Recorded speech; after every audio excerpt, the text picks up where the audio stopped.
passe bien. Tu peux pas mettre le doigt avec un gant. Il y a un tir à l'arc, badminton et après on va faire handball et boxe. Retour sur l'opération Moselle Macadam qui s'est clôturée à Romba jeudi dernier après 3 jours d'activités sportives mais également artistiques. 3 jours où les jeunes âgés de 11 à 17 ans ont pu une nouvelle fois découvrir les différents sports que l'on peut pratiquer à Romba, comme le hand, mais aussi le foot, la gym, le badminton, le tir à l'arc ou la boxe. L'occasion aussi pour les clubs de repérer de futurs champions ou pas. Non, pas encore. Je suis à la recherche, mais j'ai toujours pas trouvé. Alors, avis aux amateurs pour ceux qui veulent venir. Bon, pas grave, l'important c'est de participer. Sachez juste qu'à Romba, vous avez l'embarras du choix pour pratiquer des activités sportives, sport individuel ou sport co, il y en a pour tout le monde et pour tous les âges.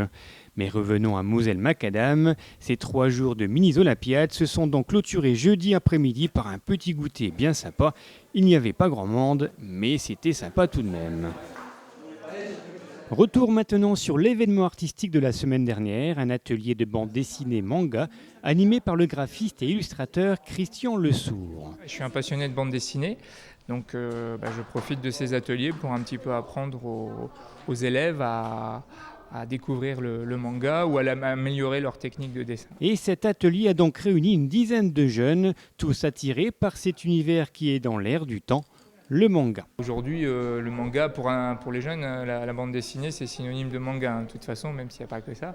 Mais donc c'est vrai que le manga, c'est un médium BD qui plaît énormément aux jeunes et aux ados. Donc c'était un peu la thématique. Après, on parle BD en général aussi, mais bon, là on est plus sur leur univers qui est le manga. Un univers japonais au style de graphisme bien spécifique qui plonge le lecteur dans des histoires à la fois fantastiques, romantiques ou sportives.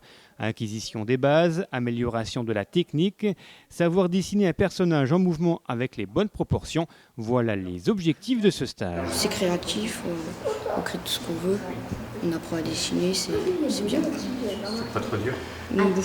Ça va. Ma mère est dessinatrice et j'aimerais bien faire mangaka plus tard. Mangaka ou comprenez encore dessinateur de manga, voilà un objectif ambitieux mais tout à fait réalisable pour Gabriel et ses artistes en herbe. Reste maintenant à poursuivre les exercices, à dessiner et à dessiner encore. Après, ce n'est qu'une question de technique, de patience et de persévérance. Devenir un bon dessinateur demande forcément travail et rigueur. Il existe des écoles de bande dessinée. En France, il y a Angoulême, c'est une des plus connues. Il y a Émile Cole à Lyon. Il doit y avoir une école dans le nord de la France. Il y a des écoles en Belgique, donc c'est pas trop loin de chez nous. Après, je crois que la meilleure méthode, c'est de dessiner beaucoup, de s'entraîner, puis de partager surtout maintenant avec Facebook, sur les réseaux sociaux en tout cas, de partager ses travaux et puis d'aller à des stages comme celui-ci, de lire beaucoup, de dessiner régulièrement. Et voilà, ça c'est la bonne méthode. Mais bon, voilà, il existe des écoles, mais il n'y a pas de secret, il faut travailler de toute façon énormément pour arriver à avoir un niveau et puis à percer dans le milieu, parce qu'il y a beaucoup de monde. Après, dans le manga, on peut faire de la caricature, on peut tricher, mais la première étape, c'est le dessin. Ce stage de dessin rentrant dans le cadre de l'opération Moselle Macadam aura donc permis de faire naître des vocations qui étaient déjà bien présentes chez certains, mais qui ont été amplifiées grâce à ces 4 jours de pratique intensive. Objectif réussi.